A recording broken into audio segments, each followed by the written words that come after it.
चलिए बच्चों, next chapter is capacitance या फिर कैपेसिटर। कई जगह चैप्टर का नाम कैपेसिटेंस भी लिखा होता है, कई कई जगह कैपेसिटर भी लिखा होता है, मैंने दोनों नाम लिख दिए। जे के अगर पर्सपेक्टिव से अगर देखें तो it is one of the most important topics. खासतौर से करंट इलेक्ट्रिसिटी और कैपेसिटेंस के मिक्सचर के सवाल भी IIT जे के अंदर पूछते रहते हैं। जे मेन का सवाल अगेन आप रिलेटिवली ईजियर एक्सपेक्ट कर सकते हो और IIT जे एडवांस का आप सवाल थोड़ा सा टफर साइड में एक्सपेक्ट कर सकते हो, लेकिन आप ये मान के चल सकते हैं कि इसका सवाल आने के चांस थोड़े से ज़्यादा रहते हैं। सवाल के आने के चांसेस थोड़े से बाकी चैप्टर्स के मुकाबले ज़्यादा है। कारण ये भी है कि इसमें जो कॉन्सेप्ट्स हैं वो रिपीटेटिव हैं। वही कॉन्सेप्ट हमने इलेक्ट्रो में पढ़े, करंट में पढ़े, उन सब का एक तरह से जो कॉन्ग्लोमरेशन है, उन सब का जो मिक्सचर है, उसके सवाल कैपेसिटेंस के अंदर बनते हैं। जैसे मैंने कहा कि इलेक्ट्रोस्टैटिक्स के और करंट के कॉन्सेप्ट्स भी इस चैप्टर में काम आएंगे, उसी बात से आपको आइडिया लग गया होगा कि चैप्टर रिलेटिवली थोड़ा सा टफर साइड में हो सकता है, लेकिन अपन कर लेंगे, कोई दिक्कत नहीं है। हम बिल्कुल शुरुआत से बिल्कुल बेसिक से सारी बात देखेंगे। हम कोई भी बात ऐसे नहीं बोलेंगे कि हाँ बेटा आपने पहले से पढ़ रखा होगा ये वगैरह वगैरह, तो हम बिल्कुल शुरुआत से बिल्कुल बेसिक से सारी बात देखेंगे। तो चलिए, सबसे पहली टर्म हम जो पढ़ रहे हैं दैट इज कैपेसिटेंस। जैसे हमने एक छोटी सी टर्म पहले पढ़ी थी रेजिस्टेंस, वैसे एक नई टर्म है दैट इज कैपेसिटेंस। किसी मेटेलिक बॉडी की, किसी कंडक्टिंग बॉडी की चार्ज स्टोर करने की जो क्षमता है, चार्ज स्टोर करने की जो कैपेसिटी है, उसको हम नाम देते हैं कैपेसिटेंस। एक लाइन लिखिएगा, it is capacity of a metal or conductor to store charge। कोई भी कंडक्टर या फिर मेटल जो चार्ज स्टोर कर सकता है, उसकी इस कैपेसिटी को हम कैपेसिटेंस कहते हैं। कोई मेटल हो सकता है कि कम स्टोर चार्ज कर पाए, कोई मेटल हो सकता है कि ज्यादा चार्ज स्टोर कर पाए। कौन सा मेटल, जो मेटल ज़्यादा चार्ज स्टोर कर पाएगा हम कहेंगे कि उसकी कैपेसिटेंस ज़्यादा है। जो मेटल कम चार्ज स्टोर कर पाएगा हम कहेंगे कि उसकी कैपेसिटेंस कम है। तो मैं इसे अलग शब्दों में और कहूँ कि अगर कोई मेटल ऐसा है which has less capacity to store charge, इसका मतलब इट हैज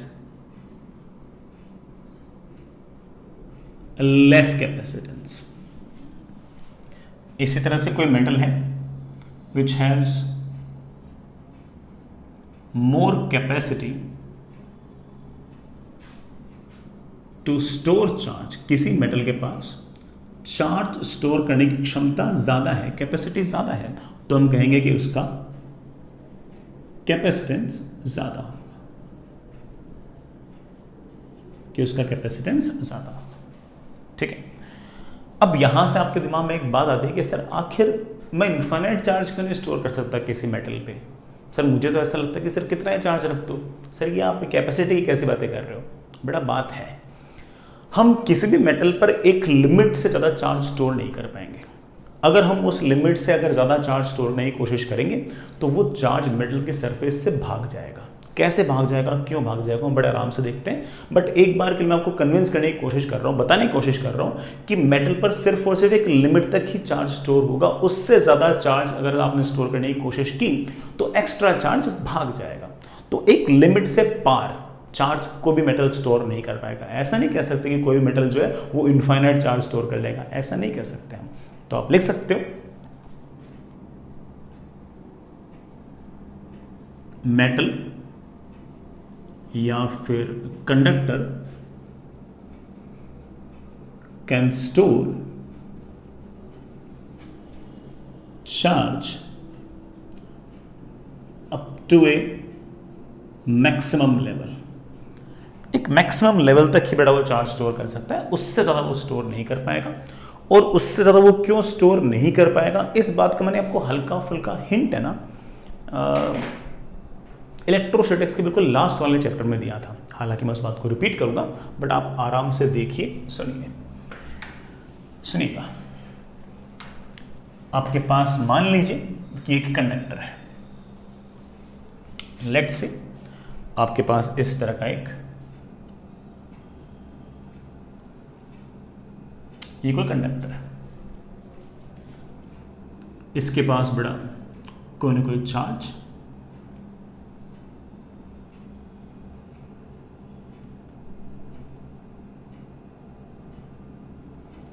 आपने इस बात को नोटिस किया होगा कि मैंने यहां पर चार्ज पर यूनिट एरिया ज्यादा रखा है और यहां पर सबसे ज्यादा रखा है, बिकॉज वी नो दैट कि local charge density is inversely proportional to radius of curvature.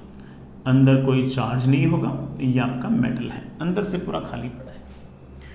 सबसे ज्यादा सिग्मा कहां पर होगा? सबसे ज्यादा सिग्मा वहां पर होगा जहां पर रेडियस ऑफ कर्वेचर सबसे कम होगी। रेडियस ऑफ कर्वेचर सबसे कम मतलब जहां पर शार्प एज है, शार्प एज है यहां पर सिग्मा सबसे ज्यादा, तो यहां पर ऑफ कोर्स इलेक्ट्रिक फील्ड सबसे ज्यादा, ये जो इलेक्ट्रिक फील्ड है सबसे ज्यादा होगी। इलेक्ट्रिक फील्ड की आप वैल्यू भी जानते हैं कंडक्टर के कारण, that is sigma upon epsilon not.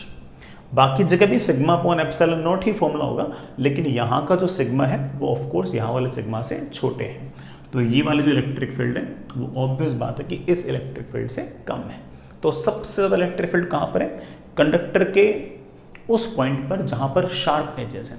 अगर मान लो स्फेरिकली हो गया फिर तो ठीक है, बट आप कह सकते हो कि हर पॉइंट पर सेम रेडियस ऑफ कर्वेचर और इलेक्ट्रिक फील्ड हर जगह सेम आएगी, सिग्मा हर जगह सेम आएगी। अब मेरी बात सुनिएगा, इस कंडक्टर के चारों तरफ कोई ना कोई मीडियम है, जो मीडियम है that is insulating medium, that is insulating medium. आप उसे डाइलेक्ट्रिक भी कह सकते हो, एक ही बात है। इंसुलेटिंग बोलना, डाइलेक्ट्रिक बोलना मोर और लेस एक जैसी सी बात है, ठीक है। इस इंसुलेटिंग मीडियम के अंदर कुछ ना कुछ जो मॉलिक्यूल्स होंगे बड़ा वो इस तरह से होंगे। इलेक्ट्रिक फील्ड आपकी जैसे बड़ा यू होगी, इस मॉलिक्यूल का प्लस वाला साइन इस तरफ और माइनस वाला साइन इस तरफ आ जाएगा। ये जो इलेक्ट्रिक फील्ड है इसके कारण प्लस वाले चार्ज पर जो फोर्स लगेगा वो ऑफ कोर्स इलेक्ट्रिक फील्ड की तरफ लगेगा, और नेगेटिव चार्ज पर जो फोर्स होगा वो ऑफ कोर्स इलेक्ट्रिक फील्ड के अपोजिट लगेगा। फिर ना, अब मैंने क्या किया कि इस मेटल को क्यू चार्ज दिया, जितना भी चार्ज दिया बेटा वो सरफेस पे, उस चार्ज में भी सबसे ज्यादा सिग्मा कहां पर आएगा, सबसे ज्यादा चार्ज पर यूनिट एरिया कहां पर आएगा, इस शार्प एज पर। जैसे ही चार्ज इसकी सरफेस पर आया, आस पड़ोस में रीजन में इलेक्ट्रिक फील्ड आ गई, सबसे ज्यादा इलेक्ट्रिक फील्ड कहां पर आई, इस शार्प एज के पास में इलेक्ट्रिक फील्ड सबसे ज्यादा है। इस इलेक्ट्रिक फील्ड के कारण जो भी डाइलेक्ट्रिक के मीडियम थे उन पर लगातार फोर्स बढ़ते गए। अब मैं लगातार इस क्यू चार्ज को बढ़ा रहा हूं, इस क्यू चार्ज को अगर बढ़ाऊंगा मतलब मैं मेटल को लगातार चार्ज दिए जा रहा हूं, दिए जा रहा हूं, दिए जा रहा हूं, क्योंकि मुझे ऐसा लगा कि यार मेटल को चार्ज तो इन्फाइनाइट दे सकता हूं। चेक करते हैं कि अगर इन्फाइनाइट देने से फर्क क्या पड़ेगा। मैं इसको चार्ज देता गया, देता गया, देता गया, जैसे जैसे मेटल को चार्ज देता गया सारा का सारा चार्ज सरफेस पर आता गया, सारा का सारा चार्ज सरफेस पर आता गया, तो ऑफ कोर्स रीजन के अंदर लगातार इलेक्ट्रिक फील्ड बढ़ती गई, बढ़ती गई, बढ़ती गई। सबसे ज्यादा इलेक्ट्रिक फील्ड अभी भी कहां पर होगी, आप बोल सर शार्प एज के पास में इलेक्ट्रिक फील्ड सबसे ज्यादा होगी। जैसे जैसे जैसे इलेक्ट्रिक फील्ड लगातार बढ़ती जाएगी, बढ़ती जाएगी, बढ़ती जाएगी, वैसे वैसे वैसे जो डाइलेक्ट्रिक मीडियम है उनके मॉलिक्यूल्स पर इस तरह के फोर्स लगातार बढ़ते जाएंगे, बढ़ते जाएंगे, बढ़ते जाएंगे। ऐसे अगर लगातार ये वाला फोर्स बढ़ते गए, बढ़ते गए, बढ़ते गए, बढ़ते गए, तो शार्प एज के पास वाले जो मॉलिक्यूल्स हो वो कभी ना कभी टूटेंगे। सबसे पहले टूटने की संभावना किन की है, यहां पर जो मॉलिक्यूल पड़ा है उसके टूटने की संभावना ज्यादा है, या फिर यहां पर जो मॉलिक्यूल पड़ा है उसके टूटने की संभावना ज्यादा है। तो आप कहोगे सर यहां पर इलेक्ट्रिक फील्ड कम होगी इस मेटेलिक सरफेस के कारण, और इस शार्प एज पर सिग्मा ज्यादा है तो इलेक्ट्रिक फील्ड ज्यादा है, तो सर इस मॉलिक्यूल के टूटने की संभावना ज्यादा होगी। और अगर इसके टूटने की संभावना ज्यादा होगी तो ऑफ कोर्स सबसे पहला ये वाला मॉलिक्यूल टूटेगा इस मॉलिक्यूल के मुकाबले। तो मैं एक बार ये जो शार्प एज है उसके पास का मॉलिक्यूल तो मैं एक डायग्राम बनाता हूँ। बड़ा है शार्प एज, यहाँ पर सिग्मा खूब बड़ा है, यहाँ पर इलेक्ट्रिक फील्ड खूब बड़ी है, डाइलेक्ट्रिक मीडियम का जो चार्ज पार्टिकल था उसका बड़ा डाइलेक्ट्रिक मीडियम का जो मॉलिक्यूल था उसका प्लस यहाँ पर माइनस यहाँ पर, प्लस पर फोर्स लगेगा इलेक्ट्रिक फील्ड की तरफ, माइनस पर फोर्स लगेगा इलेक्ट्रिक फील्ड के अपोजिट। अगर मैं समय के साथ लगातार चार्ज बढ़ाऊंगा तो ये सिग्मा बढ़ेगा, ये सिग्मा बढ़ेगा तो ये इलेक्ट्रिक फील्ड बढ़ेगी, तो ये इलेक्ट्रिक फोर्स बढ़ेंगे। ऐसे अगर लगातार इलेक्ट्रिक फोर्स बढ़ते गए बढ़ते गए बढ़ते गए बढ़ते गए तो एक टाइम ऐसा आएगा जब ये मॉलिक्यूल आपका टूट जाएगा, ये मॉलिक्यूल आपका टूट जाएगा। और जैसे ही बड़ा मॉलिक्यूल आपका टूटा, प्लस इधर माइनस इधर, इलेक्ट्रिक फील्ड तो ऐसे थी ही, ये माइनस चार्ज दौड़ा दौड़ा मेटल की तरफ जाएगा, ये माइनस चार्ज दौड़ा दौड़ा मेटल की तरफ जाएगा और ये प्लस चार्ज मेटल से दूर जाएगा।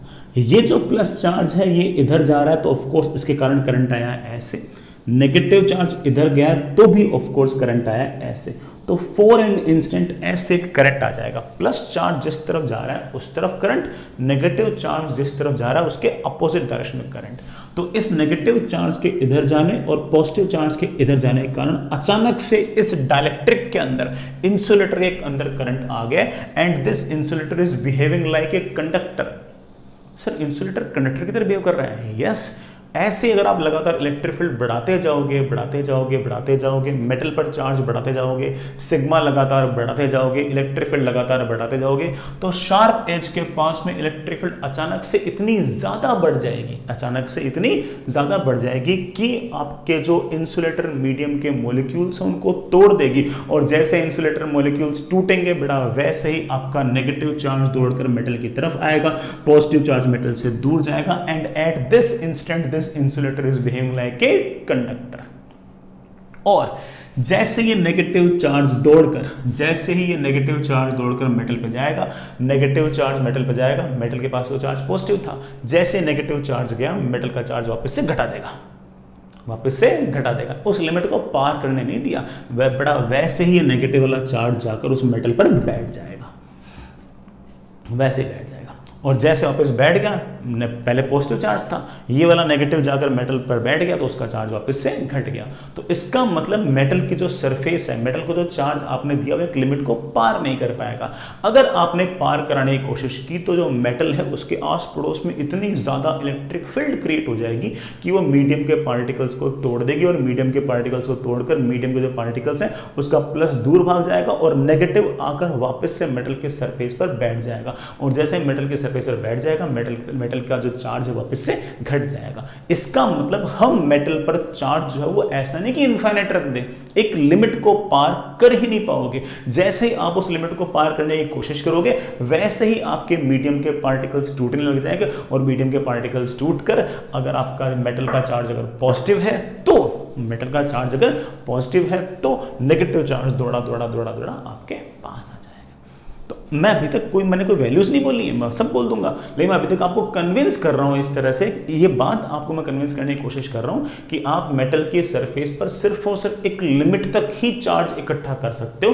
उस लिमिट को अगर आप क्रॉस करते हो तो आस पड़ोस के रीजन में इलेक्ट्रिक फील्ड जो है वो एक लिमिट को क्रॉस कर जाएगी। उसको क्रॉस करते ही आपके मीडियम के पार्टिकल्स टूटने स्टार्ट हो जाएंगे और जैसे टूटने स्टार्ट हो जाएंगे वैसे ये नेगेटिव चार्ज दौड़कर मेटल के सरफेस पे आ जाएगा और मेटल का चार्ज वापस से घटा देगा। I hope that's okay. ये जो मिनिमम इलेक्ट्रिक फील्ड है, ये जो मिनिमम इलेक्ट्रिक फील्ड है जिस पर मेटल के चारों तरफ जो मीडियम के पार्टिकल्स वो टूटने लग गए हैं, this minimum electric field is known as dielectric strength. मैं आपको डेफिनेशन पहले लिखा भी चुका हूं। जिस इलेक्ट्रिक फील्ड पर मीडियम के पार्टिकल्स कंडक्टर की तरह बिहेव करने लग गए हैं, कंडक्टर की तरह तो बिहेव कर रहे हैं, प्लस दौड़ रहा है माइनस दौड़ रहा है, सब कुछ दौड़ रहे हैं, इसमें तो बड़ा चार्ज पार्टिकल्स दौड़ रहे हैं, जिसके अंदर आपका जो इंसुलेटर है कंडक्टर की तरह बिहेव करने लग गया है, this electric field is known as your dielectric strength.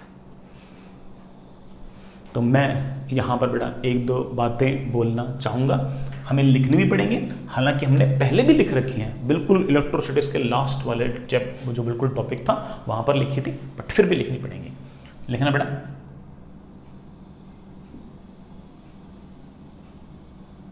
Minimum electric field at which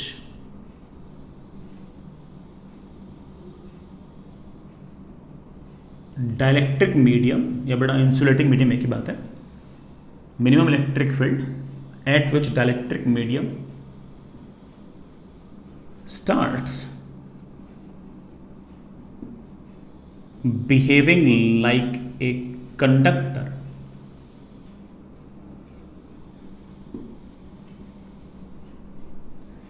is known as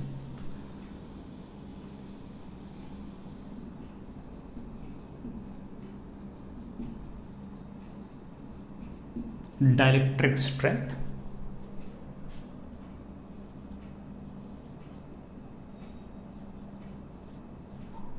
या फिर बड़ा break down electric field. Break down electric field बोल दो, बड़ा ब्रेक डाउन स्ट्रेंथ बोल दो, एक ही बात। जिस पर आपकी डायलेक्ट्रिक जो है वो कंडक्टर की तरह बिहेव करने लग जाए उसे हम डायलेक्ट्रिक स्ट्रेंथ या ब्रेक डाउन इलेक्ट्रिक फील्ड कह सकते हैं। मैं यहां पर एक बात और बोलूंगा, सुनना बेटा। when electric field reaches at the value of dielectric strength, comma, then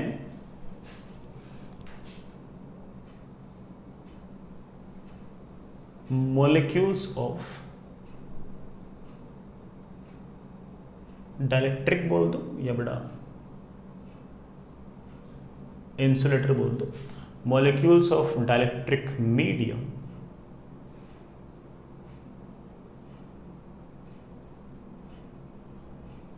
starts to break, बड़ा ब्रेक होना स्टार्ट हो जाते हैं। And this electric field is known as your dielectric strength या फिर बड़ा ब्रेक डाउन इलेक्ट्रिक फील्ड या break down strength भी कह सकते हो, एक ही बात है। I hope you get the point. चलिए बच्चों, मैं अभी तक सिर्फ और सिर्फ ये एक्सप्लेन कर रहा था कि आप इलेक्ट्रिक फील्ड में एक लिमिट को, सॉरी, आप चार्ज में एक लिमिट को क्रॉस नहीं कर सकते। अगर आप लिमिट को क्रॉस करोगे तो आपका जो चार्ज है बड़ा वो इतना ज़्यादा बढ़ जाएगा कि उस मेटल के आस पड़ोस में इलेक्ट्रिक फील्ड इतनी ज़्यादा बढ़ जाएगी कि मेटल के आस पड़ोस का जो डायलेक्ट्रिक मीडियम है उसके मॉलिक्यूल्स टूटना स्टार्ट हो जाएंगे।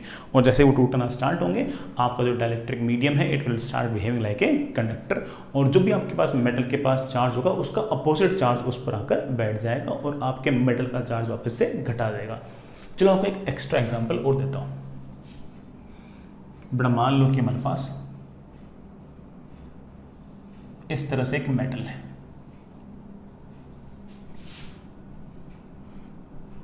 ठीक है ना,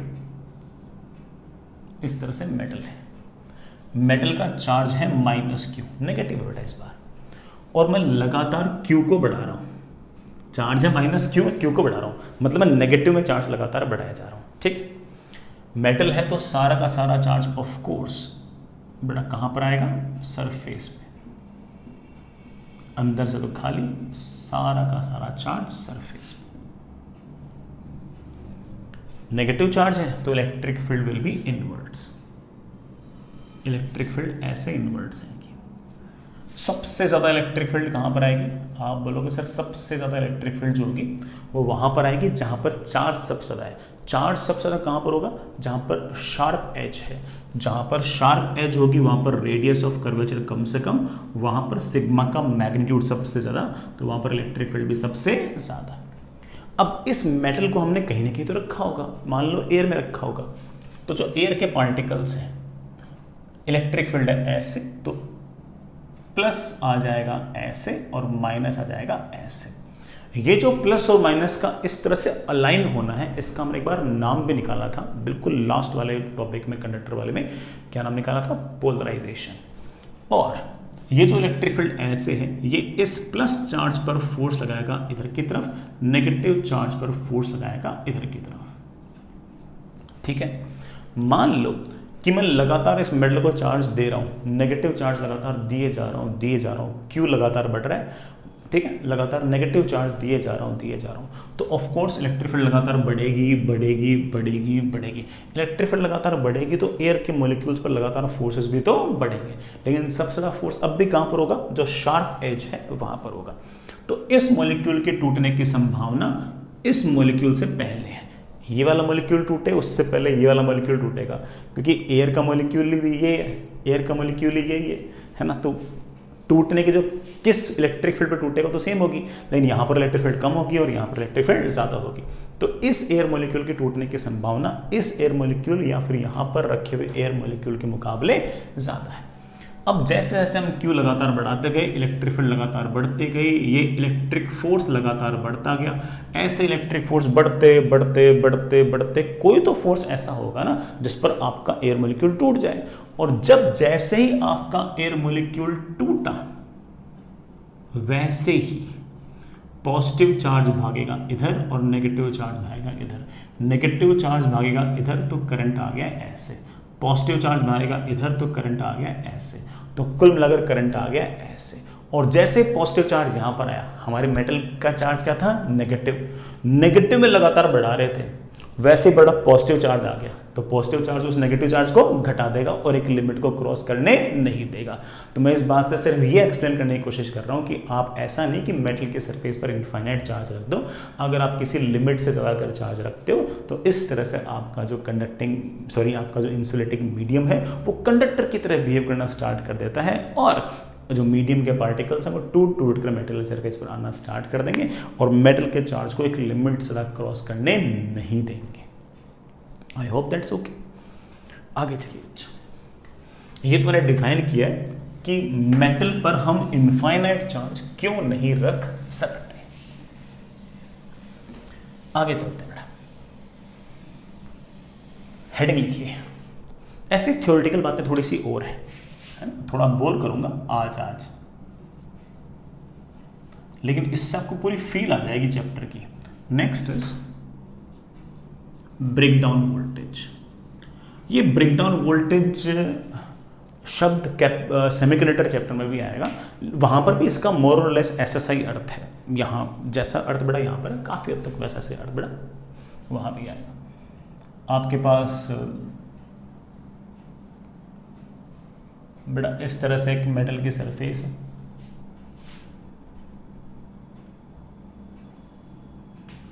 इस तरह से कोई मेटल की सरफेस है, ये मेटल है। मेटल के आस पड़ोस में कोई ना कोई मीडियम है, एयर है, वाटर है, कुछ ना कुछ होगा बेटा। मैंने इस मेटल को लगातार क्यू चार्ज दिया और उस क्यू चार्ज को लगातार बढ़ा रहा हूं। ऑफ कोर्स मेटल है, इलेक्ट्रोस्टैटिक कंडीशंस हैं, सारा का सारा चार्ज मेरे बच्चे जानते हैं कि कहां पर आएगा। हाँ बोलो सर, ऑफ कोर्स सरफेस पर आएगा, वो भी बड़ा ज़्यादा सिग्मा कहाँ पर आएगा, आप बोलो सर इस शार्प एज पर सिग्मा सबसे ज़्यादा। मैं इस क्यू को बढ़ाऊंगा, क्यू को बढ़ाऊंगा तो ऑफ कोर्स इसका पोटेंशियल भी तो बढ़ेगा। सर कंडक्टर की शेप साइज ज्योमेट्री आपने दे नहीं रखी है, सर पोटेंशियल निकालोगे कैसे? बेटा निकाल तो नहीं पाऊंगा, लेकिन इतना तो बोल ही सकता हूँ ना कि जितना ज़्यादा चार्ज उतना ज़्यादा potential.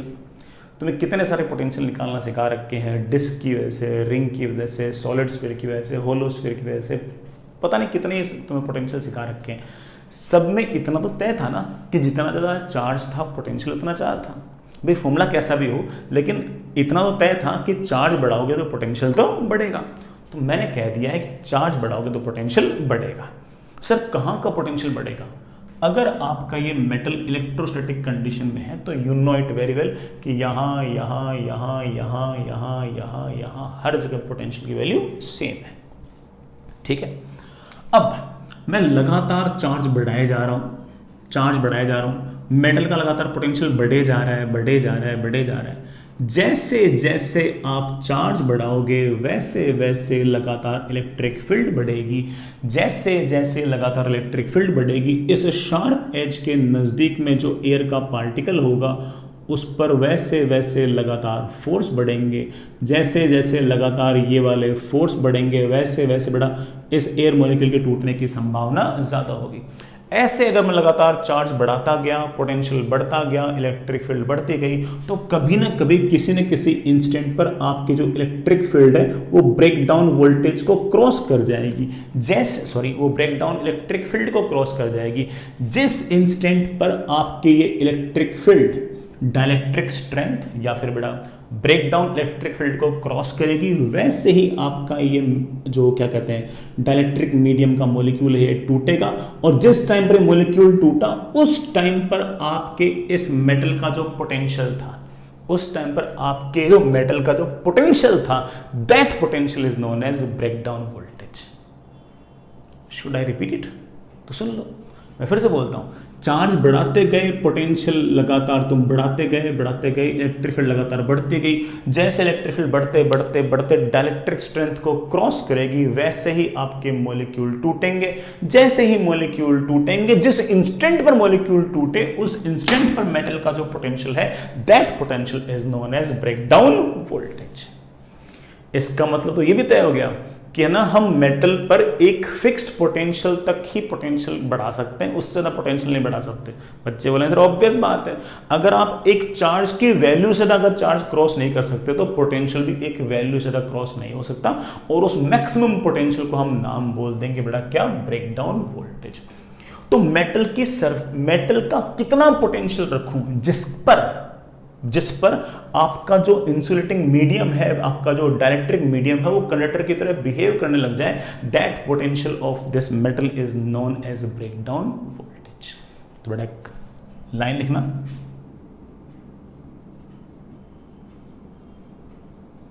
Potential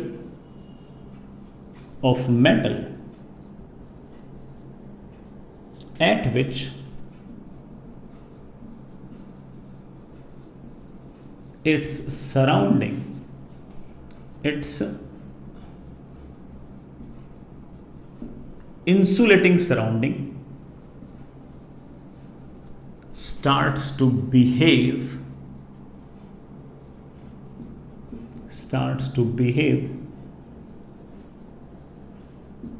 like a conductor is known as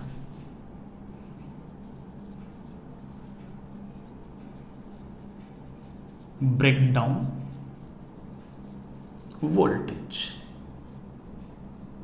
हमारे मेटल का बेटा वो पोटेंशियल जिस पर हमारे मेटल के आस पड़ोस के अंदर जो मीडियम है वो कंडक्टर की तरह बिहेव करने लग जाए, उस पोटेंशियल को मैं ब्रेक डाउन वोल्टेज कहूंगा। Fair enough? चलिए आगे चलते हैं।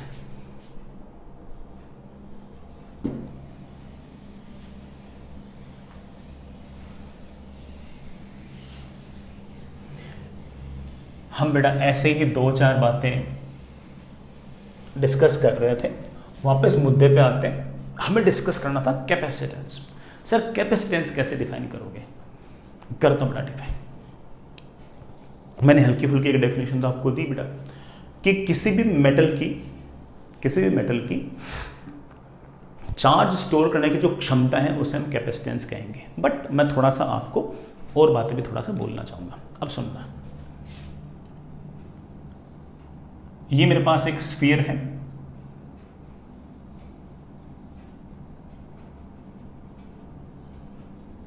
मेटलिक स्फीयर, और हमारे पास एक दूसरा मेटलिक स्फीयर और है सेम रेडियस का, बस इसमें एक छोटा सा अंतर है। इसमें ऐसे एक शार्प एज है, मैं कैलकुलेशंस नहीं, थ्योरेटिकली कुछ बताना चाहता हूँ, ठीक है। अब मैं ये डिस्कस करना चाहता हूँ आप लोगों के साथ कि दोनों के दोनों सेम मीडियम के अंदर पड़े, सेम मीडियम में पड़े, और मुझे ये डिस्कस करना है कि which one has more capacitance. इन दोनों में से किसके पास ज्यादा कैपेसिटेंस है, थ्योरेटिकली सोचना है। तो सोचते हैं, मैंने इसको Q चार्ज दिया, लगातार बढ़ाया, मैंने इसको Q चार्ज दिया, लगातार बढ़ाया, इस पर सारा का सारा जो चार्ज है बेटा वो ऐसे सरफेस पर आएगा, इस पर भी सारा का सारा चार्ज आएगा तो सरफेस पर, मगर ऑफ कोर्स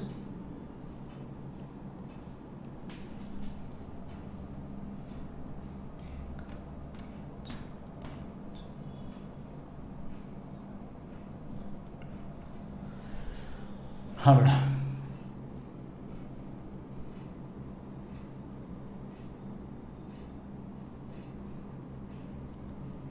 ऐसे आएगा।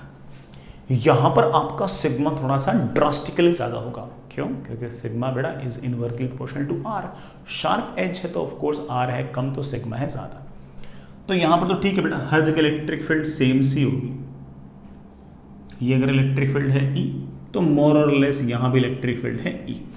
लेकिन यहां पर जो इलेक्ट्रिक फील्ड होगी that will be something E dash and it will be of course more than E. अब मैं जैसे जैसे क्यू बढ़ाऊंगा वैसे वैसे ये ई बढ़ेगी, ये ई बढ़ेगी तो ऑफ कोर्स यहां पर इलेक्ट्रिक फील्ड बढ़ेगी, ये वाली इलेक्ट्रिक फील्ड भी बढ़ेगी और ये वाली इलेक्ट्रिक फील्ड भी बढ़ेगी। कौन सी इलेक्ट्रिक फील्ड डाइलेक्ट्रिक स्ट्रेंथ मतलब मैक्सिमम परमिसिबल इलेक्ट्रिक फील्ड पर जल्दी पहुंचेगी? आप बोलोगे कि सर ये वाला क्यू चार्ज बढ़ाऊंगा तो ये इलेक्ट्रिक फील्ड बढ़ेगी, ये वाला क्यू चार्ज बढ़ाऊंगा तो ये भी इलेक्ट्रिक फील्ड मोर और लेस वैसी बढ़ेगी, लेकिन शार्प एज पर तो इलेक्ट्रिक फील्ड और ज्यादा होगी। तो अगर ऐसे आप चार्ज लगातार बढ़ाते गए बढ़ाते गए बढ़ाते गए तो इस इलेक्ट्रिक फील्ड का डाइलेक्ट्रिक स्ट्रेंथ मतलब ब्रेक डाउन इलेक्ट्रिक फील्ड पर पहुंचने की संभावना जल्दी है। यहां पर जल्दी पहुंचेगी वो इलेक्ट्रिक फील्ड, और जल्दी पहुंचेगी तो यहां पर जो मॉलिक्यूल होगा वो जल्दी टूटेगा as compare to this molecule या फिर as compare to this molecule. ये एयर का मॉलिक्यूल, ये एयर का मॉलिक्यूल या ये एयर का मॉलिक्यूल, इन तीनों में सबसे पहले कौन टूटेगा? आप बोले सबसे पहले तो ये टूटेगा, और जैसे ये टूटेगा इट मींस दैट इस मेटल सरफेस के आस पड़ोस के जो मॉलिक्यूल्स हैं उन्होंने टूटना स्टार्ट कर दिया है, और ये यहां पर माइनस चार्ज, यहां पर प्लस चार्ज, ये जैसे टूटा ये माइनस चार्ज उठकर यहां पर आया, जैसे माइनस चार्ज उठकर यहां पर आया इसका चार्ज वापस से घट जाएगा। तो दोनों में से, इन दोनों में से ज्यादा चार्ज स्टोर कौन कर सकता है? ऑफ कोर्स ये ज्यादा चार्ज स्टोर कर सकता है। इसका तो हम चार्ज बढ़ाओगे बढ़ाओगे बढ़ाओगे तो शार्प एज के पास जो चार्ज पार्टिकल्स होंगे वहां पर तो इलेक्ट्रिक फील्ड ऑफ कोर्स इसके आस पड़ोस के इलेक्ट्रिक फील्ड के मुकाबले ज्यादा होगी, और ये इलेक्ट्रिक फील्ड जैसे ही उस ब्रेकडाउन इलेक्ट्रिक फील्ड को या फिर डाइलेक्ट्रिक स्ट्रेंथ को क्रॉस करेगी वैसे ही नेगेटिव चार्ज आराम से आ जाएगा और चार्ज को घटा लेगा। इसमें अभी तक ये वाली स्थिति नहीं पहुंची है, इसमें तुम अभी तक और भी चार्ज ऐड कर सकते हो। तो देखकर मैं कह सकता हूं कि इसका कैपेसिटेंस जो है वो इसके कैपेसिटेंस से ज्यादा है। It means that capacitance depends on shape size and geometry.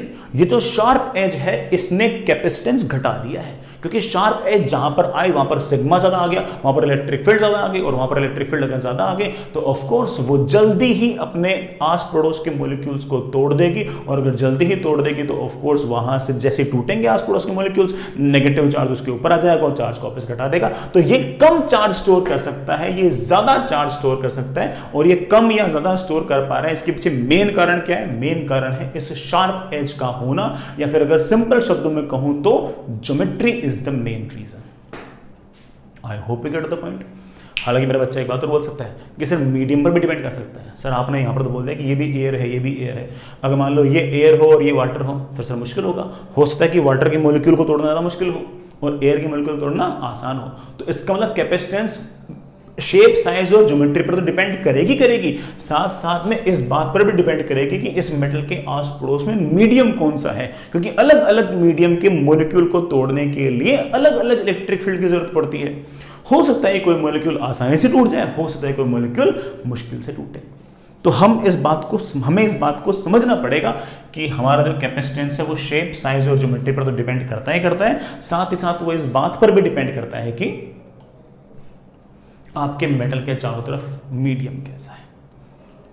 ठीक है बेटा, तो मैं सिर्फ यहां से यही समझाने की कोशिश कर रहा था कि capacitance depends on shape size and geometry of the metal. चलिए बच्चों,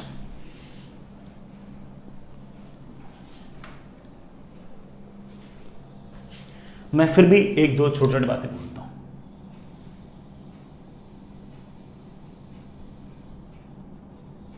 capacitance of a metal depends on shape, size, geometry of metal.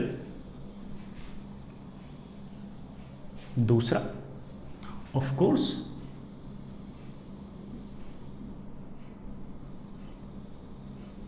Surrounding medium, आपका सराउंडिंग मीडियम कैसा है, इस बात को मैं हल्का सा और इलेबोरेट करूं।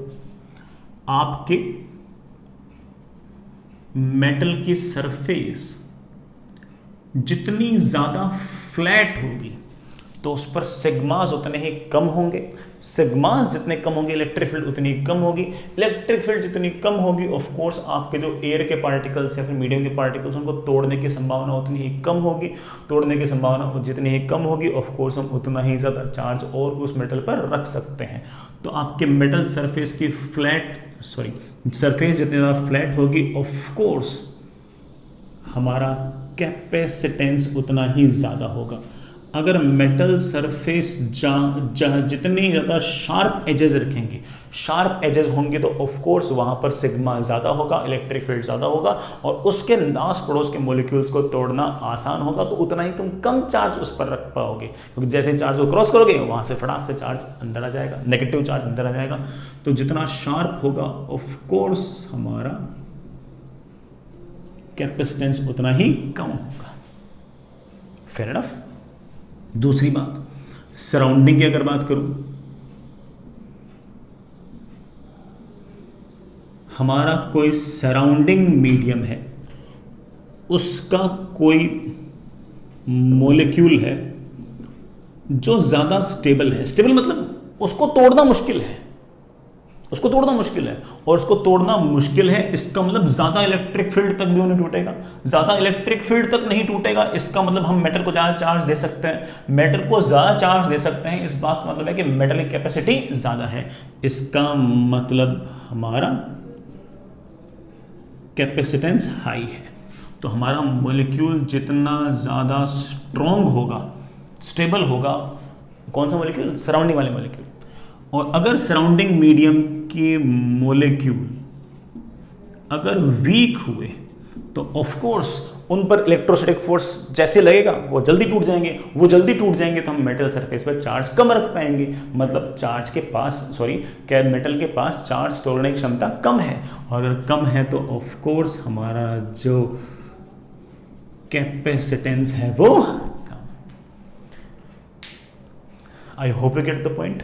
ये सारे के सारी बातें मैंने आपको सिर्फ और सिर्फ कैपेसिटेंस फील हो पाए इसलिए कराई है, मैं ये नहीं करा कि इससे कोई सवाल होगा, सवाल तो फॉर्मूले से होंगे यार, है ना, वो अपन फॉर्मूला तो आसान है, बहुत आसान है, बच्चों को थोड़ा ये दिक्कत आती है कि सर कैपेसिटेंस है क्या, पूरा चैप्टर खत्म हो जाता है, आखिर तक पता नहीं चलता कि सर ये कैपेसिटेंस था क्या, सर सवाल भी बन रहा है, बस आज तक ये पता नहीं चला कि कैपेसिटेंस है क्या। तो मैंने हल्का फुल्का आपको समझाने की कोशिश की कि कैपेसिटेंस की प्रॉपर्टी क्या है, बाकी सवाल तो बहुत आसान होंगे, अपन कर लेंगे, फोड़ लेंगे उसको। चलिए बेटा आगे चलिए।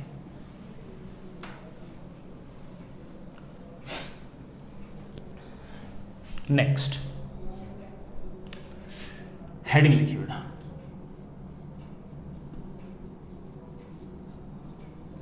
कैपेसिटेंस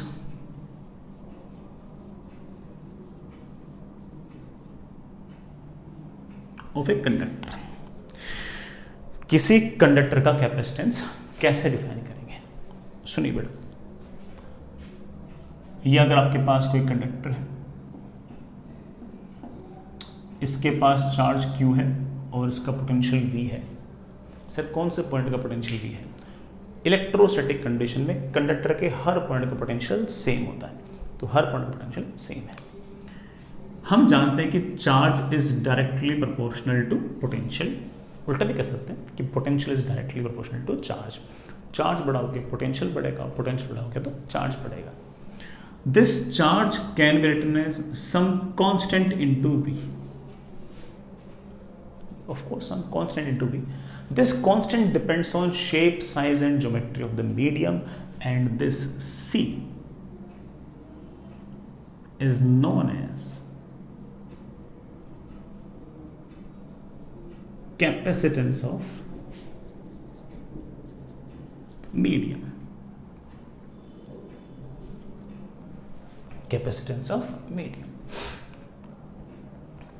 कोई मेटल कितना बढ़िया तरीके से चार्ज स्टोर कर पा रहा है, उसके लिए हमने एक टर्म डिफाइन की कैपेसिटेंस, और कैपेसिटेंस को हम मैथमेटिकली लिख सकते हैं कि उस मेटल के पास कितना चार्ज है कितने पोटेंशियल पे। कितना चार्ज है कितने पोटेंशियल पे, and this is known as your capacitance. Mathematically ऐसे डिफाइन करेंगे। सर ये टर्म ऐसे कैसे डिफाइन कर रही है कि ना, सर ये वाली टर्म इस बात को कैसे ध्यान रख रही है कि किसी मेटल के पास, किसी कंडक्टर के पास कितना ज्यादा चार्ज स्टोर करने की क्षमता है। अब सुनना, मेरी बात सुनना। दो बैट्समैन हैं ए और बी, दोनों में किसकी रन बनाने की क्षमता ज्यादा है, मुझे चेक करना है। तो क्या करें, कौन कितने ज्यादा रन बनाता है इसकी क्षमता चेक करनी है। तो आप बोलोगे सर एक काम करो, दोनों को बराबर बराबर बॉल खिलाओ और फिर चेक करो कि दोनों में से किसने ज्यादा रन बनाए। ऐसा तो नहीं कर सकते ना कि यार एक ने तो 5 ओवर खेले, एक ने 50 ओवर खेले, फिर चेक कर लो किसने रन ज्यादा बनाए। नहीं नहीं, ऐसा तो नहीं होगा।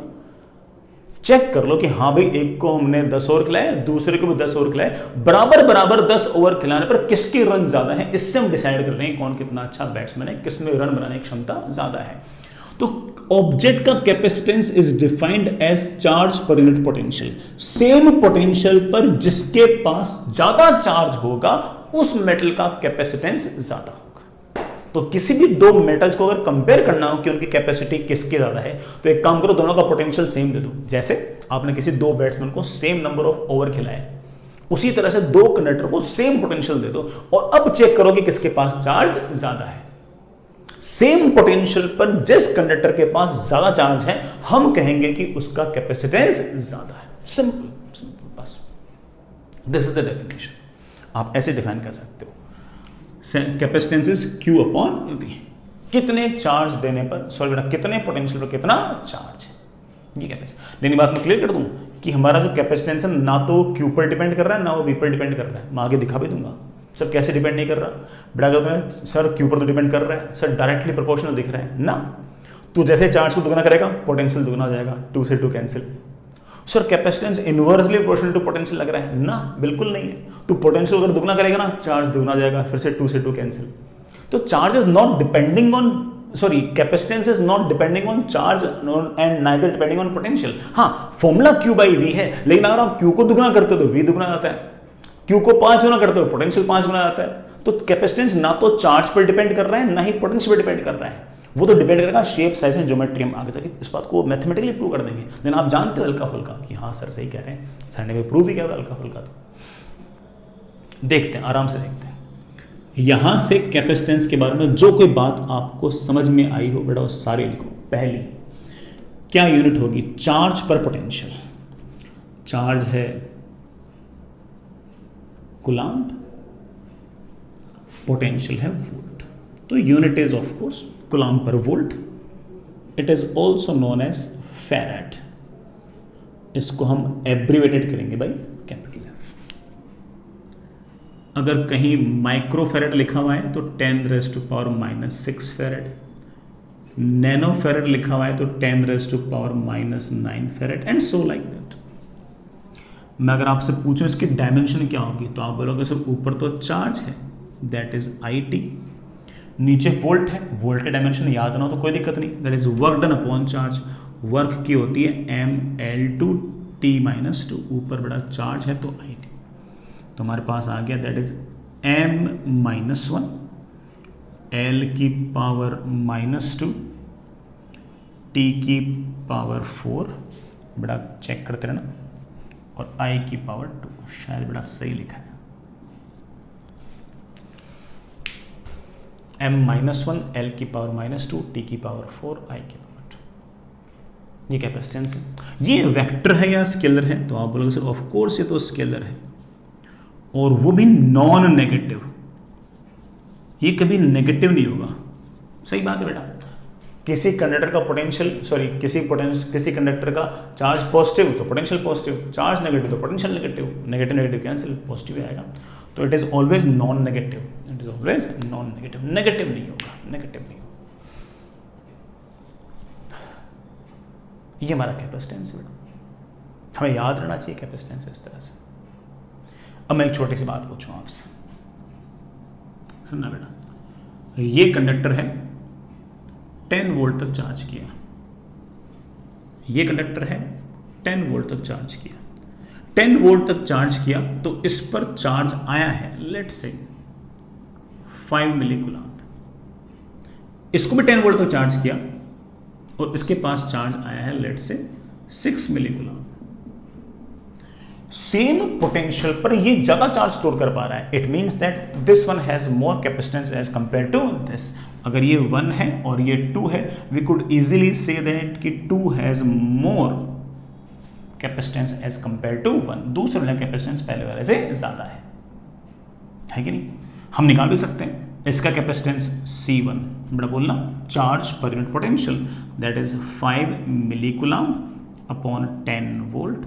आई think that is 0.5 milli farad. बेटा मिली तो ठीक था, coulomb per volt is known as farad. इसका देखूंगा तो आप बोलोगे sir that is C2 is charge है 6 मिली कूलम्ब, कितने पे? 10 वोल्ट पे।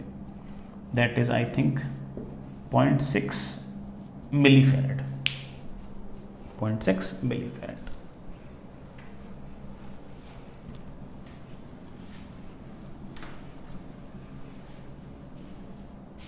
ठीक है, एक और पूछता हूं आपसे बेटा। ये कंडक्टर है, इसके पास चार्ज है 2 मिली कूलम्ब। ये दूसरा कंडक्टर है, इसके पास चार्ज है 5 मिली कूलम्ब। ठीक है,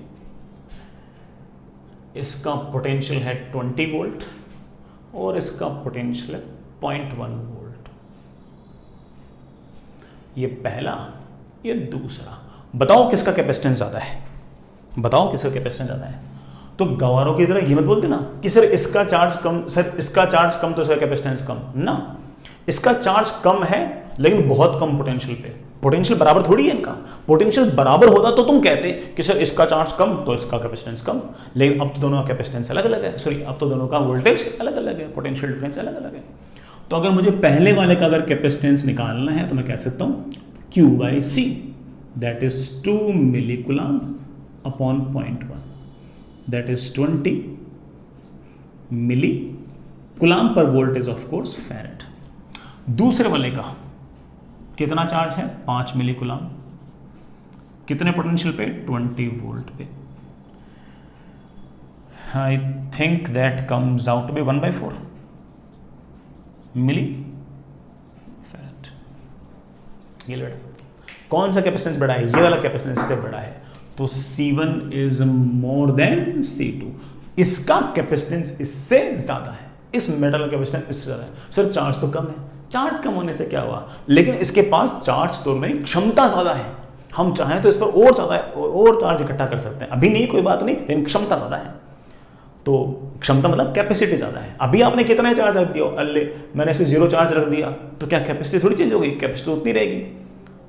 तो मैंने बेटा इस पर शुरुआत में 2 मिली कूलम्ब चार्ज रखा था। तो ये नहीं कि बेटा ऐसे बोलते हो सर इसके पास चार्ज कम तो कैपेसिटेंस भी कम। हाँ, दोनों का वोल्टेज सेम होता और फिर अगर इसका चार्ज कम होता तो बोल देते, लेकिन अभी बेटा दोनों का वोल्टेज भी अलग अलग था। फिर हमने बड़े आराम से चार्ज को वोल्टेज से डिवाइड करके देखा तो पता लगा कि कैपेसिटेंस तो पहले वाले का ज्यादा आ रहा है और दूसरे वाले का कम आ रहा है।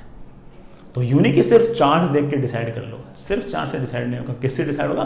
चार्ज पर यूनिट पोटेंशियल से। दोनों के पोटेंशियल बराबर हो फिर तो आप बोल दो कि हाँ सर जिसका चार्ज ज्यादा उसका पोटेंशियल, सो जिसका चार्ज ज्यादा उसका कैपेसिटेंस ज्यादा। अदरवाइज बेटा Q/V। चलो मैं इसका एक दूसरा एग्जांपल देता हूं। जैसे मान लो कि एक बाल्टी, एक बकेट है 20 लीटर की, इसके अंदर पानी भरा हुआ है ऐसे 0.1 लीटर। ठीक है, एक बड़ा कोई जग है, कोई जग है ऐसे, उसके अंदर भी पानी भरा हुआ है। मान लीजिए 2 लीटर पानी भरा हुआ है। ठीक, पूरा भरा हुआ है और इसका खुद का जो एक्चुअल वॉल्यूम है वो भी 2 लीटर है और जो पानी भरा हुआ है वो भी 2 लीटर है। इसमें बाल्टी का खुद का वॉल्यूम पूरा तो 20 लीटर है, लेकिन पानी सिर्फ और सिर्फ 0.1 लीटर भरा हुआ है। किसमें पानी ज्यादा भरा हुआ है? इसमें पानी ज्यादा भरा हुआ है। लेकिन इस बकेट में और इस बेटा क्या कहूँ, इस कंटेनर में किसके पास पानी स्टोर करने की क्षमता ज्यादा है, कैपेसिटी ज्यादा है। तो आप बोलो सर इसकी कैपेसिटी ज्यादा है, भले हमने इसमें पानी कम रखा हो, पानी भले इसमें कम पड़ा हो, लेकिन इसके पास पानी स्टोर करने की क्षमता तो ज्यादा है। तो ऑफ कोर्स इसकी पानी को स्टोर करने की क्षमता इसमें पानी स्टोर करने की क्षमता से ज्यादा है। सर पानी इसमें ज्यादा है, अरे वो तो ठीक है, अगर इसमें ये 0.1 लीटर पानी ना होता तब भी 20 लीटर पानी रखने की क्षमता तो इसके अंदर थी। तो वो जो कैपेसिटेंस है वो चार्ज स्टोर करने की क्षमता है। भले इसके पास चार्ज कम हो, लेकिन ये कैपेसिटर इससे ज्यादा चार्ज रख सकता है। यही 20 वोल्ट पोटेंशियल इसको दिया होता ना, तो इसके पास चार्ज 2 मिलीकूलम नहीं होता, बहुत ज्यादा होता, इससे बहुत ज्यादा होता है कि नहीं, है ना। तो आई होप आप समझ होंगे कि जब भी मुझे कैपेसिटेंस डिफाइन करना होगा ना, तो that is not directly charge, that is charge per unit potential. ठीक है, इस तरह से हम इसको जज करेंगे यार। चलिए बच्चों आगे चलते हैं।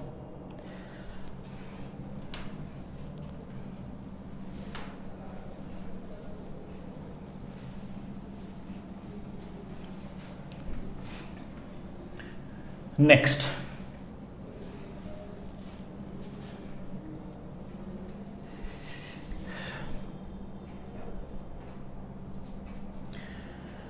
हम बेटा कुछ कैपेसिटेंस निकालते भी हैं, खास तौर से ये वाली फील भी आपको करानी है कि कैपेसिटेंस जो है वो सिर्फ और सिर्फ शेप, साइज, ज्योमेट्री और मीडियम पर ही डिपेंड करता है। तो एक इसके लिए छोटी सी हेडिंग डालिए, that is capacitance of A metallic sphere. Metallic sphere कह दीजिए, कंडक्टिंग स्फीयर कह दीजिए, एक ही बात है। आपके पास एक स्फीयर है आर रेडियस का, कंडक्टिंग है। कोई फर्क नहीं पड़ता कि ये सॉलिड है या हॉलो है, आप जानते हो कंडक्टिंग या मेटेलिक में आप जो भी चार्ज दोगे ना, सारा चार्ज सरफेस से पहुंच जाएगा। इस मुझे मेटल का कैपेसिटेंस निकालना है, तो एक काम कीजिए कि इसको क्यू चार्ज दे दीजिए। जैसे क्यू चार्ज दोगे, बड़ा सारा का सारा चार्ज ऐसे सरफेस पर फैल जाएगा। यहां से लेकर इन्फिनिटी तक इलेक्ट्रिक फील्ड होगी, यहां से लेकर इन्फिनिटी तक इलेक्ट्रिक फील्ड होगी। जहां जहां इलेक्ट्रिक फील्ड होगी वहां वहां कोई ना कोई एनर्जी डेंसिटी कारण एनर्जी स्टोर्ड भी होगी। सब बातें मुझे इसका कैपेसिटेंस निकालना है, निकालता हूं। कैपेसिटेंस इज डिफाइंड एज इसका कितना चार्ज है डिवाइड बाय इसका कितना पोटेंशियल है। सर पोटेंशियल कहां का, किसी भी जगह का, इस पॉइंट का, इस पॉइंट का, इस पॉइंट का, इस पॉइंट का, इस पॉइंट का, इस पॉइंट का, इस पॉइंट का। इलेक्ट्रोस्टैटिक कंडीशन में हर पॉइंट का पोटेंशियल सेम आता है। वो अलग बात है कि सबसे आसान यहां का निकालना होता है। क्यों? क्योंकि सारा का सारा चार्ज यहां से कितने डिस्टेंस पे, आर डिस्टेंस पे। तो आप कह सकते हो कि दैट इज के क्यू अपॉन आर। क्यू से क्यू कैंसिल हो गया और कैपेसिटेंस की वैल्यू आ गई है आर बाई के। सर इसका मतलब कैपेसिटेंस क्यू पर डिपेंड नहीं करता। देख लो बेटा, क्यू तो गायब ही हो गया, करना भी नहीं चाहिए था। It can also be written as, अगर आस पड़ोस में एयर है तो आप कह सकते हो कि it is 4 pi epsilon naught into R in air. कोई और मीडियम हुआ तो इट विल बी 1/4 बढ़ेगी। के को हम लिख सकते हैं 1/4 pi epsilon naught into epsilon R. Epsilon R is of course relative permittivity of that medium in any other medium, किसी और मीडियम में। स्फेरिकल शेल का पोटेंशियल का फॉर्मूला हमारे पास ये आया, आर बाई के याद करना चाहो बेटा, आर बाई के याद कर सकते हो, या फिर 4 pi epsilon naught into R याद करना चाहो एयर में, तो 4 पाई एप्सिलॉन नॉट आर याद कर सकते हो। ये फॉर्मूला कोई बहुत इंपॉर्टेंट नहीं है, याद भी नहीं करना अपन को, ठीक है। बट मुझे एक बात बतानी थी इसमें आपको, और वो ये कि जो मैंने कहा था ना वही हुआ। ये 4 पाई एप्सिलॉन नॉट रिप्रेजेंट कर रहा है मीडियम को। कैपेसिटेंस इस बात पर डिपेंड करेगा कि मीडियम कौन सा है। इसको आपने एयर में रखा हुआ है या फिर आपने इसको वाटर में रखा हुआ है, इस बात पर डिपेंड करेगा। और ये जो आर है ये इस बात को रिप्रेजेंट करता है कि इसकी शेप, साइज और ज्योमेट्री क्या है। इट मीन्स दैट कि capacitance depends on, r represents shape, size and geometry, and this 4 pi epsilon naught या फिर 4 pi epsilon naught into epsilon r, it represents medium in which